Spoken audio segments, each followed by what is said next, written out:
The Road to New Wilderness, Part 22, by random appellation 468. I ducked low in my canoe as another bullet whizzed past me and impacted on the side of the old coal barge. Floating around the stern, I paddled toward the opposite side, even as flashes of gunfire cut through the darkness all around. Night had come fast in the 15 minutes it took me to reach the meeting point, and already the sun had sunk low behind the ridge.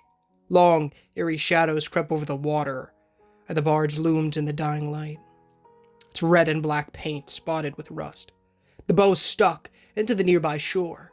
Mold and algae had grown up the lower sides of the hull, and just under the water at the stern, I could glimpse the enormous propellers covered in tangled watergrass. Such a wreck would have driven Matt and Carla crazy had they still been part of my life. But I was too busy listening to every shot that sang into the night to bother with such thoughts. What the heck are they shooting at? That's way too many bullets for Jamie or Chris. Did they find some more poor civilians to kidnap? My little craft pierced the veil of tall weeds along the shore, and I scrambled to get out of sight. Cinching the rolled-up wool blanket to the underside of my backpack, I slung it onto my shoulders and jumped out onto the weedy bank beside the barge. I couldn't see anyone yet, but there were shouts and gunshots coming from all directions, and lead slapped the rusted barge in whiny ricochets. With my Type 9 clothes in hand, I kept my head down and wove through the prickly foliage, scanning the woods around me for people.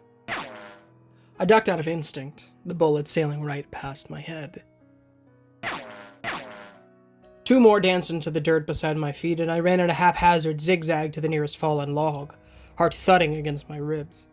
I could barely see anything with the sun fading away, but it would have been suicide to turn on my headlamp, as that would be a surefire way to get shot in the face. Someone screamed in pain nearby, and a cacophony of gunfire roared in reply, flashes sparkling in the trees. Fear snaked through my mind, and I forced myself to breathe slow, hands trembling on my submachine gun. Get to the pirates. If they're here, they'll want their box. Get to them, find Chris and Jamie, and make a run for it. Sucking in a deep gulp of fresh air, I lunged from behind my cover and crashed through the underbrush at top speed. Lead ripped apart the leaves around me, some rounds coming close enough that I felt the air move as they passed my skin. Briars stuck through the legs of my pants, and the stale scent nervous. Sweat floated up from my shirt collar. My mad dash got me to the prow of the barge, and I rounded the corner to slide down behind a massive tree stump. Shouts echoed closer, so I clawed one of the grenades I'd taken off the dead soldier from my pocket, yanked the gritty pin out, and heaved it in the direction of the forest.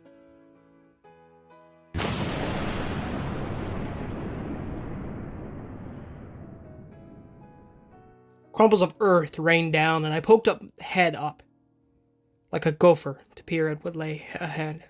Dozens of gray uniformed soldiers huddled behind trees, stumps, and fallen logs, shooting into the forest with their machine guns.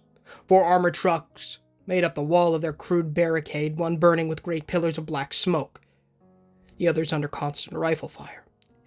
Next to them, the pirates let loose as well, and the Harper's Vengeance sat just on the other side of the stranded barge, its portside cannons belching smoke with deafening shots. Geysers of dirt went up every time the cannons roared, trees falling, and a few brush fires burst to life. I couldn't see who they were shooting at, but no freaks charged from the trees, and the flashes that responded from inside the forest told me they were human. Rangers? Hope swelled in my chest, and I debated what to do. If our people had, in fact, found us, then it would be smart to run to them and help overwhelm ELSAR to rescue Jamie and Chris. On the other hand, the pirates could turn and escape out to sea, taking my friends with them. If I betrayed their trust, the others were as good as dead. A flicker of movement caught my eye, and several objects sailed through the air to land amongst the small perimeter of ELSAR troops. "Down!" one of the men screamed, and they all scattered for cover. "Everyone down!"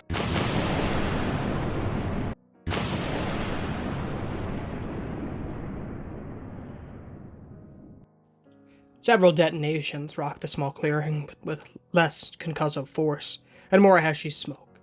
Men screamed, and dozens of what sounded like pebbles clattered against the stump I hid behind. Smoke covered everything, blocked all view of the trees, and cast a dingy pale over the shoreline. If I wanted a chance to move unnoticed, This might be the best I could hope for. I rose to dart from behind my cover, and my eyes locked on an array of red spines embedded into the stump. They hadn't been there a few moments earlier, and something about their haphazard pattern told me they'd come from the fog. Like a strange, organic form of shrapnel.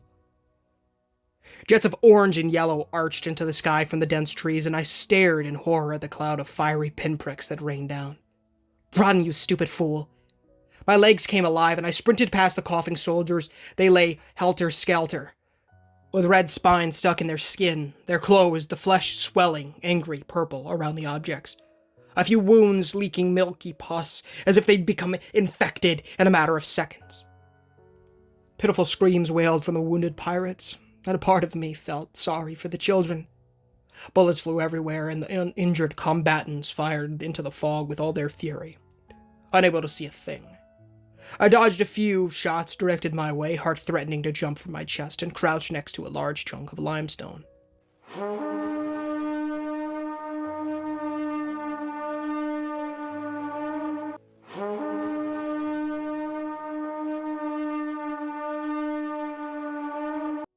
Somewhere in the forest, a strange horn splattered with primitive triumph, and a multitude of human voices roared all around the beach. There were hundreds of them, it seemed, and something in my guts twisted with dread. Those weren't our people. There were too many. Arrows slammed into the soil from the barrage above, their fiery tips lighting dry grass as they went, and flames roiled across the beachhead. The pirates ran for their longboats, the soldiers spread too thin to stop them, and everything descended into absolute bedlam. Burned gunpowder hung on the wind, salty and sour. The horrific cries of the dying, enough to curdle my blood. I could taste soot on my tongue. Unable to make a break through the carnage, I wove around the outer edge behind a clump of trees, and made for what looked to be a quiet section of the battlefield. A figure appeared through the fog, all dressed in gray tactical gear, and before I could hide, he spotted me. His M4 came up, the barrel pointed right at my chest. My training took over, and I jerked the submachine gun to my shoulder in a blind reflex. The soldier got off a single shot before my fusillade struck him, his bullet clipping a leaf by my right shoulder, and he stumbled backward into a tree.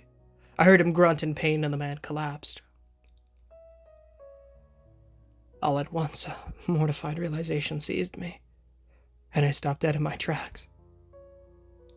I just shot someone. Both arms trembled like noodles. A little curl of smoke rose in front of my eyes from the muzzle of my gun, and I edged closer in timid tiptoe steps. He lay with his back to a small sapling, crimson blood spattered on the bark. Round holes marked where the bullets climbed up his right leg, shattered his hip, and stitched their way to his throat across the armored vest he wore. The man looked to be around 30 or so, with a brownish red curly beard, burly arms, and chocolate-colored eyes. A tattoo peeked from under one of his rolled uniform sleeves, and the words, "Rangers, lead the way," made my intestines churn in remorse. His rifle lay by his side, but the hand that still grasped it was a mass of scarlet. Another bullet hole near his right elbow.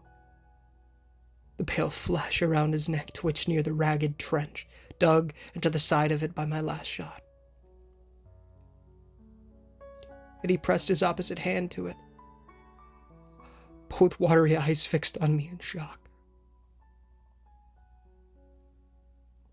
The Type 9 weighed heavy in my hands, and I ground my teeth together, steeling myself enough to sight in on his reddened face. This man was our enemy. One of the mercenaries who had killed our people. Because of men like him, Jamie's brother was dead. And Matt and Carla could be as well.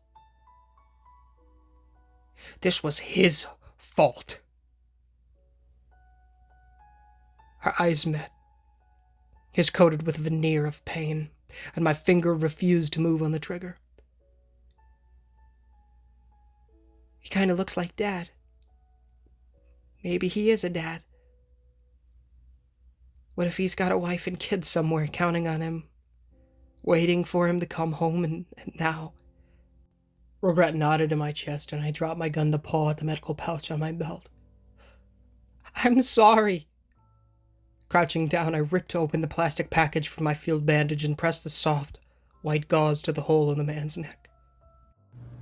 He didn't fight, merely stared at me in surprise, and something like sympathy crawled over his rugged face. The man tried to say something, his jaw moved, but he could only gasp in muffled groans. I'm so sorry, I whimpered, and racked my brain for a solution as the blood ran hot between my fingers. Too much, too fast. Jimmy had taught me basic first aid, but what could I do for a bullet to someone's throat? Turning, I scanned the smoke and cursed my luck. The battle raged on, shots flying all around us, but we were too far into the brush to be seen. Medic! Someone help us! Please! We need help over here! Clammy fingers touched my face, and I whirled in fright to find him watching me. The soldier patted my cheek with a cold, blood-covered hand, and a tiny smile crossed his gray-tinged face. Both brown eyes started to glaze over, and for a moment he acted as though he recognized me. A few hoarse words choking through the blood. Cat, what are you doing? He's hallucinating. Oh gosh, is he going to die? Oh, he can't die. I don't want him to. I didn't mean to do this. Guilt rammed into my heart like a runaway train, and I held his hand. Felt the warmth leaving it. It's okay. Someone's going to come soon, you'll see. Just stay with me, all right? All at once his eyes went dark in alarm, and the soldier frowned. He twitched, tugged at my shirt front as if to struggle, and gurgled an attempt at words over and over again, but to no avail. No, it's okay. I shook my head so hard the ends of my tangled hair whipped in my face. I'm not going to hurt you, I promise. Just stay still. Stay still, you're going to... But the man's face contorted into a fierce snarl, and he balled his fist up into the cloth of my polo shirt,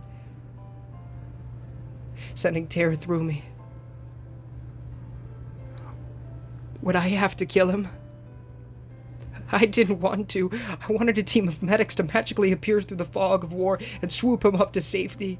I wanted to get the chance to explain to him that it was an accident, that I was scared, that I never meant to hurt anyone.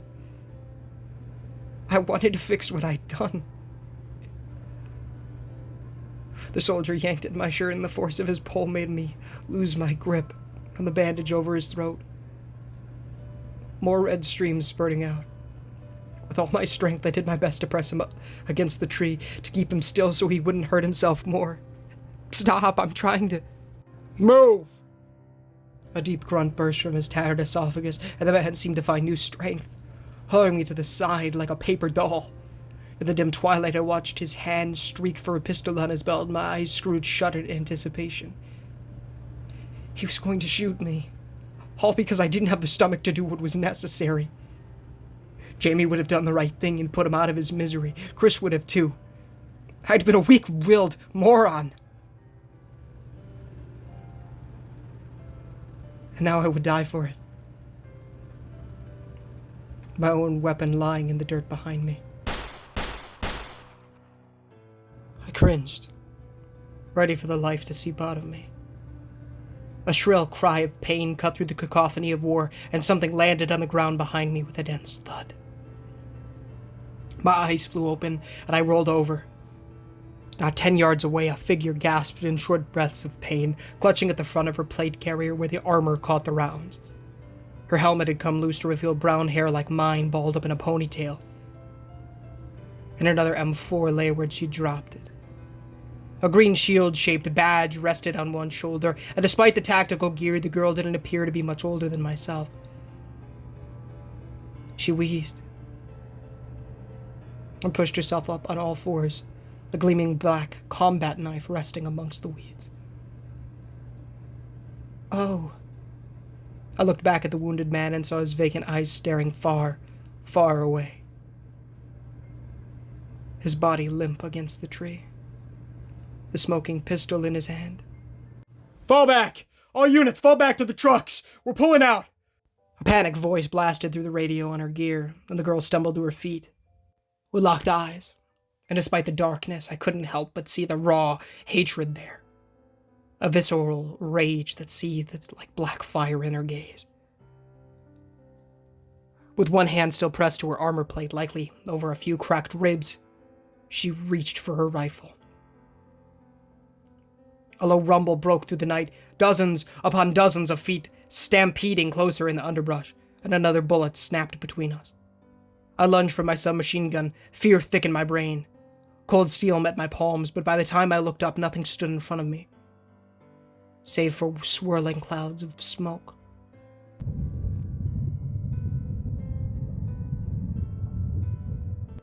Through the trees, floating blobs of green thundered toward me, a huge line of what looked like branches lunging through the vegetation. No, not branches. Antlers. A wall of blurry shapes tore through the tree line and charged into the smoky beachhead, filled with grunts of animals and shrill war cries and strange words I didn't recognize. Flaming arrows ripped apart the air, and the firelight reflected on overlapping plates of iron. Soldiers and pirates fell as the shadows caught up to them, and the sound of gunfire began to be replaced by the bone-chilling echo of metal on metal. I ran as fast as I could toward the water, but the shapes were faster and flooded by in a sea of vibration and noise. The Harper's Vengeance wheeled around to sail for the safety of deep water, more fleeing longboats trailing in its wake. A few of the armored trucks revved their motors and drove off with the rest of the soldiers, leaving 2 wrecks in flames. Shadows took over the field. Too many of them between me and the water. Too many to get past. I'd lost my chance. And now, the murky things were everywhere, cheering like banshees in the gloom. What are they? What are they? What are...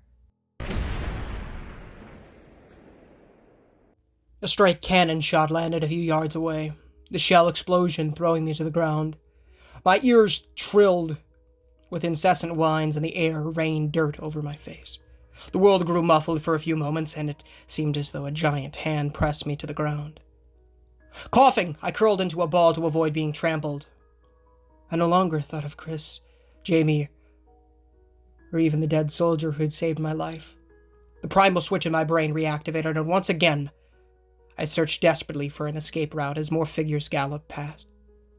Honest est! One of the soldiers spotted me, and the glowing green antlers trotted closer, another foreign voice calling to its brethren in words I couldn't understand. The subconscious weight lifted, and I struggled to find my weapon in the morass of weeds and canvas straps that entangled me. If I can get back to my canoe, I can follow the ship. Stubby iron sights rose into my field of vision, but a sudden jerk tore the gun from my hands, and an arrow clattered to my feet. Aspis hunc, hoculum, potat.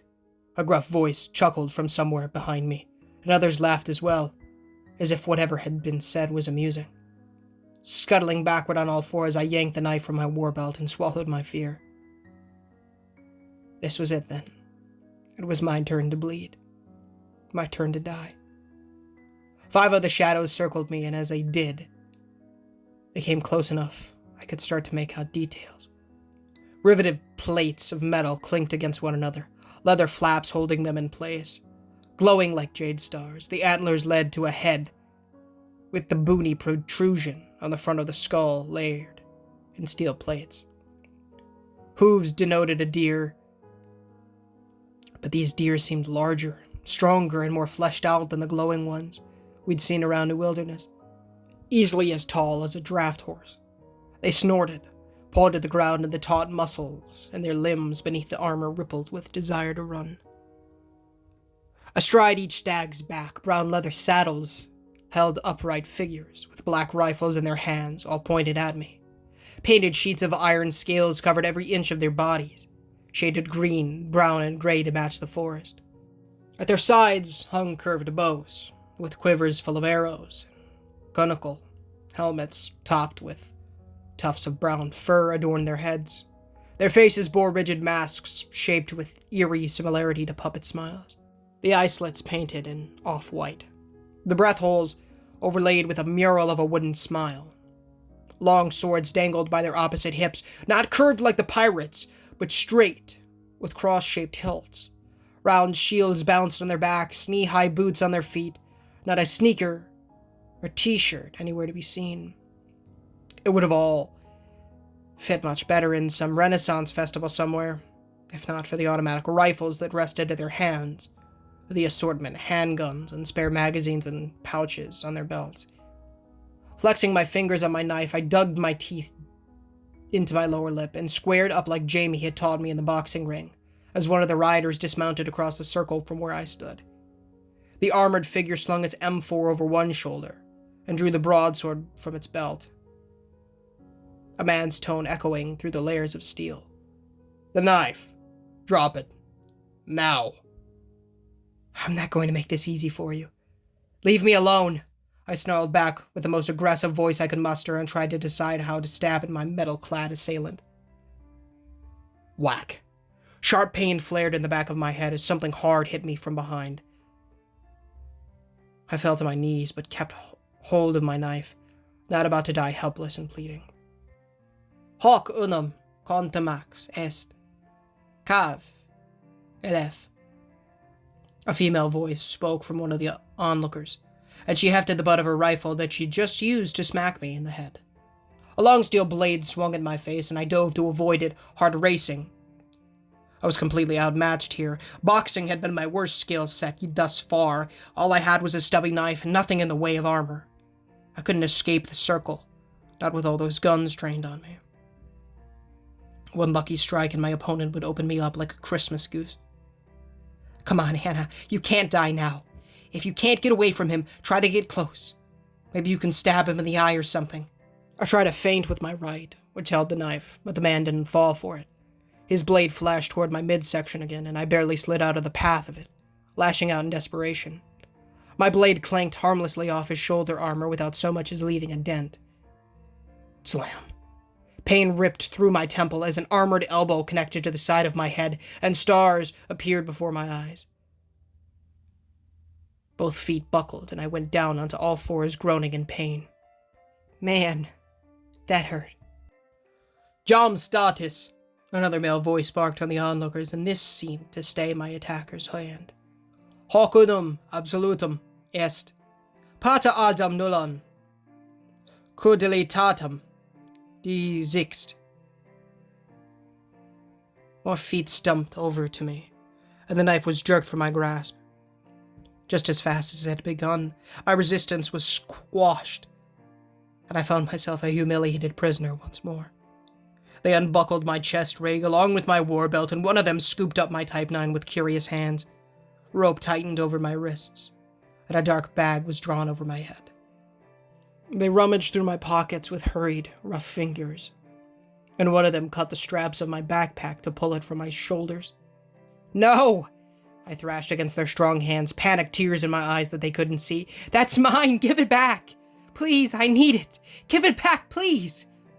But the strangers didn't reply, and instead hoisted me up until I felt fur and a bony spine under my legs, more rope tying me upright. High-pitched war cries echoed through the night. The gunfire began to slacken, and the rattle of hoofbeats swelled into a horde. The world lurched in a bumpy gait underneath me as my captors rode off into the dense trees, taking me further and further from Chris, Jamie, and my only route home. Hey guys, Ninja Gamer here, and thank you so much. Oh, hold on. Oh, big stretch. Big stretch. Thank you so much for listening to today's story. If you did enjoy, please feel free to leave a like, as it does help the channel innumerably.